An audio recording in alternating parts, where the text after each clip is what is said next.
Well, hello everybody, and welcome back to episode 110 of my Let's Play Tyranny. I'm IVATOPia, and we're asking her some questions. Basically, we want some other guys' tools from her. So let's get on. How did you end up in South Haven? As Master of Napping, it's my duty to build the forges that keep the others occupied. Bronze and iron are the guild's trademark, but stone's the foundation. When Carriage Conquest began, my kin followed the armies even, into the tiers, and I led the efforts to build up a leveling crossing. With our task. Okay, she just changed the pose, it's like, just hooking up. I was just thinking it's a robot arm, but I think it's supposed to be armor she's wearing it on one side for some reason. With our task at the crossing complete, there was naught to do after but return home. I barely made the long march south, so I decided to head towards the closet. I'm going to head to the closet now. Okay, words. I head towards the closest port, just near here, and planned to catch a boat back home. But the journey here was difficult. Brotherhood bandits ambushed us on the road. Her eyes narrowed at the memory, and she rubs the left side of her ornament. They fancied our forge implements and thought their fair payment for us for use of the road. I refused, and we brained them with our hammers. Wow, she's a tough cookie. She cracks her neck with... Okay, I said she's a tough cookie, and then she's embracing it even more, like... with a quick tilt of her head, I cracked a rib or three, and some others in the party were wounded, so resting in South Haven seemed wise. The locals were overly accommodating, and I started wondering if I'd even live through the sea voyage home, so I decided to set up shop and teach here. Our temporary stay became rather permanent. They find it. Is there something else you need? Do you know a man named Catherine? You have hair. I want to get to that last. You have hair. I thought all forge-bound shaved their heads. She permits a smirk for the briefest moments. I've shaved my head for nearly every day of my life. I thought I've earned a reprieve. She lightly smacks the back of an apprentice's head as he kneels to work. These idiots don't get that luxury. We have these traditions for a reason. If you wade into a forge fire all day, you know better than to grow a mop of wicks out of your head. That's probably why someone's on fire. Jasper was master of napping. He's retrieved. Cart upon. Okay, I forgot the guy match again. I think it's Jasper. I'll ask about that first. Cart upon. Oh, for the F word's sake. She rolls her eyes in a sudden loss of composure. I love sick cub if I've ever seen one. He's helpful with hauling the... Oh, it's the guy down here, isn't it? With hauling in our jobs, but enough with his endless pining. Not that he's ever spiritual love. As best I can tell, he's well past fathering age, but probably couldn't find a vagina in a brothel. Wow, straight to the point. Mostly keeps his affections himself, thankfully. He's harmless and always compliment. If you yell loudly enough, do you fancy spineless men? Have at him. I'm a faith binder, I'm male, I'm not gay, so my beast woman might like him. And I forgot your name. She might like him. Okay. Spider Man, have at him. Jasper was master of napping. Jasper, I thought officers of the court would be better informed, Faithbinder. They can only be one master of napping at a time. I'm not a corpse yet, despite the wishes of my apprentices. So the title remains with me. So what rank does Jasper hold if he's not master? Why are we even talking about Jasper? The only title he's fit to wear is Master of Arrogance. He was a dutiful enough student, but I've heard the boast he's made to my apprentices in private. He learned quickly. I'll give him that, but he was a long way off from attending any kind of mastery. Takes at least a decade of constantly impressive work before the guild would allow for the title of master to be bandied about. If I drop dead tomorrow, there are a dozen others more qualified to inherit my title. Wow, he's not gonna like that.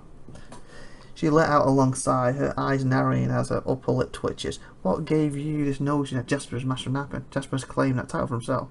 Detail that came up as part of an investigation of mine. I can say nothing more on the matter. Just a mistaken claim made by a merchant at the crossing. Details are clear enough here. Yeah, that one. Mother what? She takes a hammer and smashes it against the nearby wall, sending fragments of it flying. The goal of that man, I cave his head in as an example were he here. She strikes the wall again for good measures. I have older than I have chisels older than him. He's far too young for such a rank. He, of course, had potential. I wouldn't instruct anyone who doesn't, but he seeks approval in people rather than in his own craft. Hardly a master mindset. Guild will act on this. Making a false claim like this is a serious offence to our ways. As soon as I can, I'll pen a missive to my superiors. His arrogance will be disciplined. Here to read Jasper's Napping's tools. I've just annoyed about him, so she won't give him me now. Jasper Tools, what sort of nonsense is this? He has a rather elaborate tool set that was left at the crossing. I'm here to collect it. Good question. I'm starting to suspect I've been duped, and I'm guessing the only tools here are yours.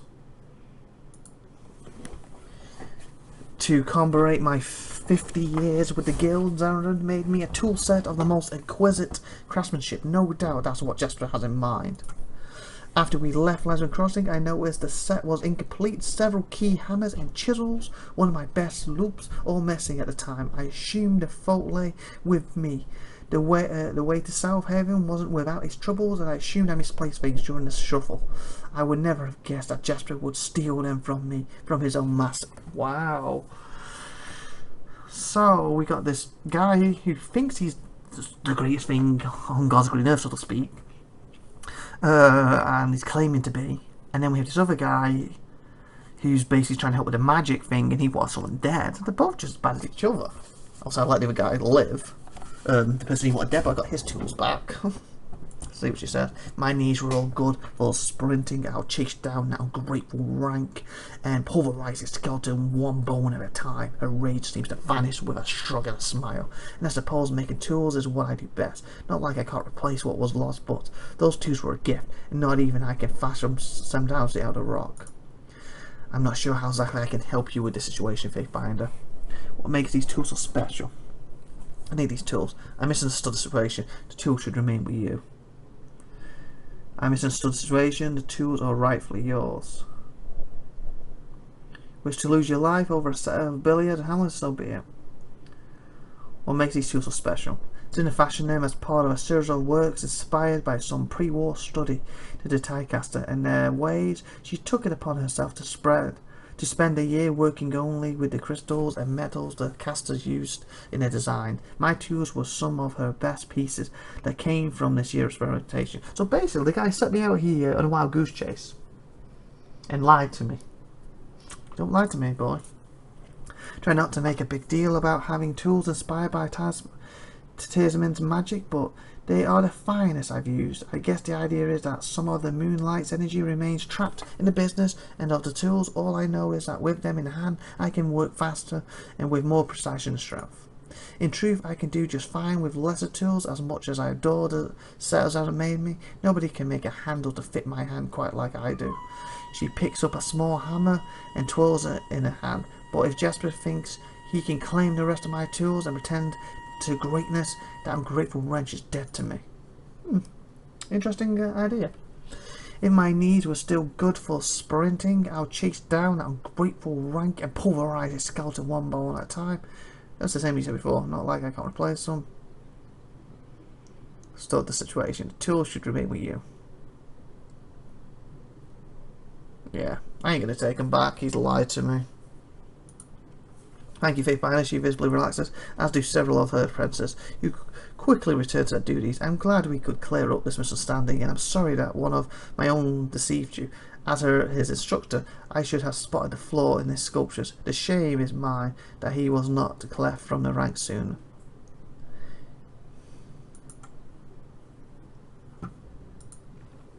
He decided not to take his tools and formed as for his decision. And if he's upset with it, a little knife to his throat, I believe. Sorry, I can't. I got it. You can do what I say. I'm the Faithbinder. So we'll head back now. Inform them both what we've done. Technically, we haven't done either what they wanted 100%. One wanted one dead. Oh, yes, we have. This time around we did. We did exactly as we wanted. So we went back, didn't we? But here I've left them there. Okay, I don't know where we were. Catacombs, isn't it? I forgot World God. I think it's... No, it's that, isn't it? The B-word wound, I think. Yeah, I think it's the B-word wound. Oh yeah, B-word wound farm. There it is. I was like, I forgot where I'm heading back to. Traveling around the map. Sent me on a wild goose chase. At least the other one sent me after some stuff what I got. I got to exercise my fist a little bit. But the other guys annoyed me now. You know, you might have just doomed this whole place. Just saying. You don't lie to a faith bind, especially when I try to play Eve.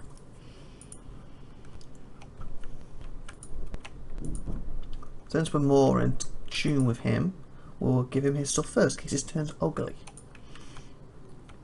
He was down here, one, or was he over here? Okay, he's not over here. He's over here.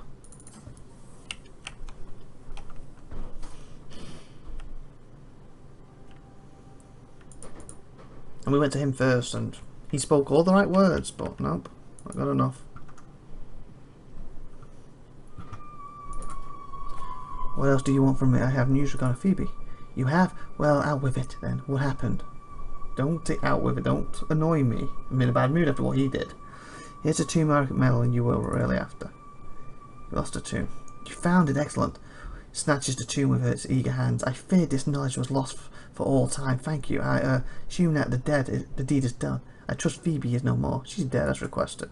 The old man now slowly closing his eyes in thought as he lets out a long sigh. Then it is done. Thank you. Faithbinder, I thought your arrival would lead us to ruin, but instead you have blessed us with your services. Have my thanks. There is more I wish to discuss, but my agents tell me you are working with Jasper. He coughs at the use of the name. Should you conclude your business with that self-serving stone servant, come speak with me and we'll discuss matters further. I can't allow you any of this to continue. Closes his eyes and returns. Well, we're about to end the partnership with him, so let's see he can really get, you know, has a very good explanation for lying to me and make it worth my while going at wild goose chase. Then yeah, our relationship with him is about to end, and then if you try and do the same, it will end with you and end badly for everyone. Just saying. No, he's still alive.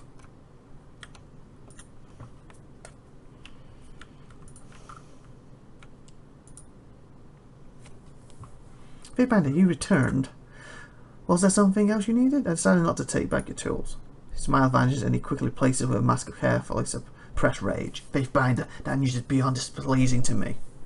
Displeasing to you? What? You better watch your language right now. I thought the tools were made for a modest request. I don't see a way for us to forge on ahead. He slams his sledgehammer into the nib. Seriously? Right, pulverize it beyond any use. Okay, this guy, unless he does something quickly to turn this around, is about to lose his life. If you excuse me, Faithbinder, the settlers have needs I must attend to. You learn something every day. Napping. Far too much to do and nothing left to say. Wow, and he won't let me attack you. Okay, I think it gives me an option to attack you. I ain't going to now. I hope he does, because I want to shut you up, because you annoyed the living hell out of me now. Hopefully it gives me, you know, will you kill him for me? And I'll gladly do it, because he had a perfect chance to basically explain himself, but he just treated me like I'm nothing. I'm the Faithbinder for crying out loud. Come on, you, I got over here. I feel sometimes there's not options when I want them. It's annoying. The old man regards you as you approach. Faithbinder, what else do you want with me? Said you had something important to me. The beaver's wound presents all sorts of threats. The bane, vegetation, toxic water. Perhaps all this threat came from within. Reef Talon, former alpha of sorts of the tribe, became wild and uncontrollable. She started to exhibit healing powers. Also, it seemed she could heal the outward symptoms of injuries. But those she treated became sleepless, doomed to waste away. Reef Talon is gone. She fled into her worlds, but in her lies an answer to our woes. And before he continues this, we'll find out the answer to his roles next episode. So please like, please subscribe, please put any comments you want, and of course, please hit the little bell if you subscribe and share this video. So I hope you have a great day. Bye, everyone.